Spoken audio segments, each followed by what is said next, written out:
Hey everyone, welcome back for another deep dive. Excited to be here. You listeners have sent in some pretty profound stuff from Jordan Peterson's 12 Rules for Life. Oh, yeah. Yeah, and we're going to try to unpack Rule 6 today. Okay. Set your house in perfect order before you criticize the world. Hmm. Now, this one really grabbed my attention. I mean, it's not just about chores. Yeah. Oh, definitely not. It goes way deeper than that. Right. We're going to explore some pretty intense ideas Okay. about personal responsibility and the impact our choices have on the world around us. I like it. Big stuff.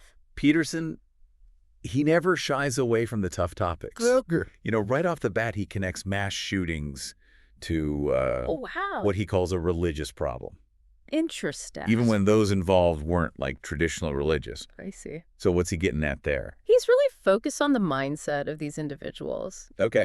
Yeah. He argues they see the world as like fundamentally flawed, and they appoint themselves as judge, jury, and executioner. Wow. Peterson suggests it's like a rejection of existence itself. Right. They think the world is just inherently unjust and corrupt. Yeah, that's It's a pretty dark place to be. a bleak outlook. Yeah. And he even quotes one of the Yeah. Columbine shooters Okay. saying, the human race isn't worth fighting for, Wow. only worth killing. Give the earth back to the animals. That's chilling. It's chilling, right? To see that level of despair and rage. Yeah. Yeah, that's a stark illustration of what happens Yeah. when we fall into nihilism, Right. a belief that everything is meaningless. Right. That's the danger. Yeah.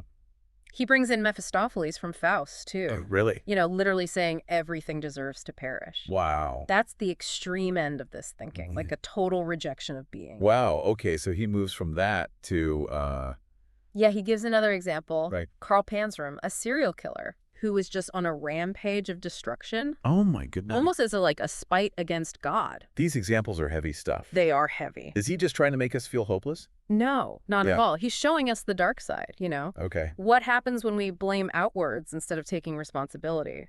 I see. But he doesn't leave us there. Okay, good. He contrasts these figures with people who transform suffering into positive action. Okay, I like that. Think of that artist, Yeah. He didn't succumb to the trauma of abuse.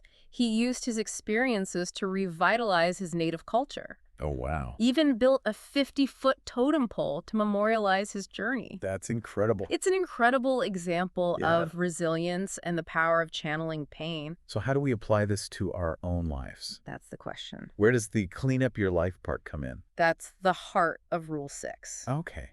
He wants us to start small. Hmm. Focus on the areas where we have direct control, I see. aligning our actions with our values. Even before we fully understand those values, Okay. he uses the stark phrase, What's that? stop acting in that particular despicable manner. Ooh. It's a call to action. Yeah. Take responsibility for your choices. I see. However small they seem. So it's not about waiting for the world to change. Right. It's about changing ourselves first. Exactly. But how does this personal transformation connect to the bigger picture? Right. How does cleaning up our own lives impact the world around us? Now, that's where it gets really fascinating. Peterson argues that by setting our house in order, we not only create that sense of peace Yeah. and purpose in our own lives, Right. but we become more capable of contributing to a better world. So it's not just about self-improvement for Yeah. selfish reasons. It's Yeah. about being more responsible Exactly. and effective for change. Yeah. And he uses the example of Alexander Solzhenitsyn, Okay. the Russian novelist and dissident. He endured horrific suffering in the Soviet Gulag system. Wow. But instead of becoming bitter and resentful, Right. he used his time in prison to confront his own failings, Really? his own contributions to the system he opposed. And through that process, he Yeah. found the strength and clarity to speak truth to power and ultimately helped bring down the entire communist regime.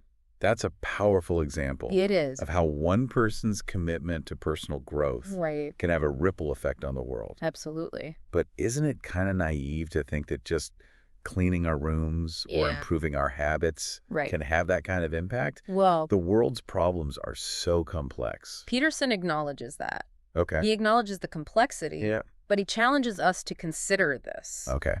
Where does real change begin? Right. Can we really expect to create a just and compassionate world Yeah. if our own lives are full of chaos and hypocrisy? That's a good point. He argues that the process of setting our own house in order, however small it may seem, Right. it's a necessary foundation for any larger scale transformation. I'm reminded of that Gandhi quote. Oh, yeah. Be the change you wish to see in the world. Right.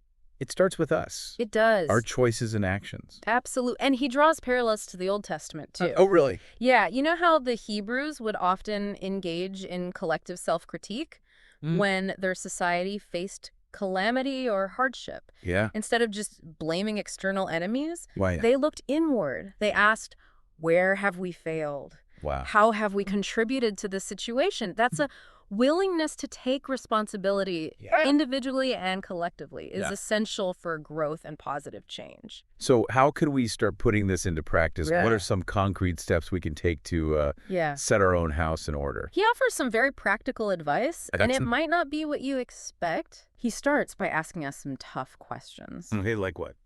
Are we taking advantage of the opportunities we've been given? Are we putting in the effort to excel in our work, in our studies? Yeah. Are we neglecting our relationships? Are we treating our loved ones with disrespect? It sounds like he's encouraging us to be honest with ourselves. He is. Shine a light on the areas where we might be making excuses or falling short of our own standards. It can be uncomfortable. It can. Face those truths about ourselves. It can, but that discomfort is often a sign that we're on the right track.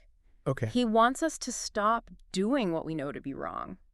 Break those habits that are undermining our well-being. Right. And holding us back from our full potential. That's powerful. It is. No more excuses. Exactly. No more waiting for the perfect time to start making changes. It's about taking action today. Right now. Right now. And he emphasizes that this process doesn't require us to have all the answers. No. We don't need to figure out every detail of our values or moral code before we start acting. We can start by simply listening to our intuition. Okay. That inner voice. Yeah. That tells us when we're off track.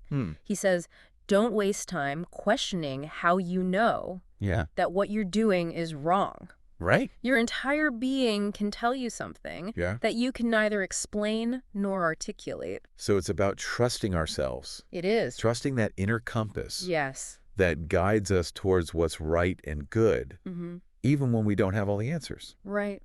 But what if we're really struggling to discern that voice? Yeah. What if we're feeling lost and confused? He acknowledges that struggle. Okay. And he offers some guidance. Okay. He encourages us to draw on the wisdom of our culture, to look to the traditions and values that have stood the test of time. I see. He also reminds us that we can use our own judgment, our own sense of what's right and wrong to guide our actions. Okay. He says, you can use your own standards of judgment. Right. You can rely on yourself for guidance. So it's about finding that balance. It is. Between personal reflection and the wisdom of the ages. Exactly. This idea of setting our house in order really resonates with me. Yeah. It feels empowering to realize that we have more control over our lives and our impact on the world than we often give ourselves credit for. Yeah. But I also wonder if some might criticize this approach as being too individualistic. Okay. What about systemic issues like poverty, inequality, and oppression? Yeah. Are we just supposed to ignore those and focus only on our own self-improvement? That's a great question. And one that comes up a lot, you know, when discussing Peterson's work. Yeah. But it's important to remember, he's not saying to ignore those bigger issues. Okay. In fact, he says that by setting our own house in order, we become more equipped to address those issues effectively. So it's about laying a strong foundation. Yeah. We can't fight for justice in the world if we're not also striving for justice in our own lives. Exactly. And he uses the example of Hurricane Katrina. Okay. While the hurricane itself was a natural disaster, the impact was made worse by human failure. Right, like the levees. Exactly. The poorly maintained levees. The inadequate response. Yeah. Peterson's point is that instead of just blaming the system, we should first ask ourselves, where did we fall short? What could we have done better? That makes sense. to prepare and respond to the crisis. Yeah, it's about recognizing our own agency. It is. Even when facing large-scale problems. Right. Not about absolving the system, Right. but acknowledging that change often starts with individual action. It's like that old saying. What's that? You can't clean up the whole world, but you can clean up your own backyard by tending to our own lives. Yeah. Developing our character, refining our judgment. Okay. We become more capable of contributing to positive change in the world. This reminds me of something else Peterson talks about. What's that? Honesty. Yes. Not just with others, but with ourselves. Absolutely. He sees honesty as like the bedrock of personal integrity. He challenges us. Say only those things that make you strong. Right. Do only those things that you could speak of with honor. It's about aligning our actions with our words. It is. Living in a way that we can be proud of. Exactly. That's a pretty high standard. It is a high standard. But I can see how striving for that would create a sense of strength and purpose. It does. And Peterson suggests that this process of self-examination and honest reflection can be incredibly empowering. He says that by confronting our shadows, by acknowledging our weaknesses or shortcomings, we create the space for real growth and transformation. It's like we need to shed light on those dark corners of ourselves. Yes. To fully integrate them. Right. And become more whole. He says it beautifully. It reminds me of that Jung quote. Oh, yeah. One does not become enlightened by imagining figures of light.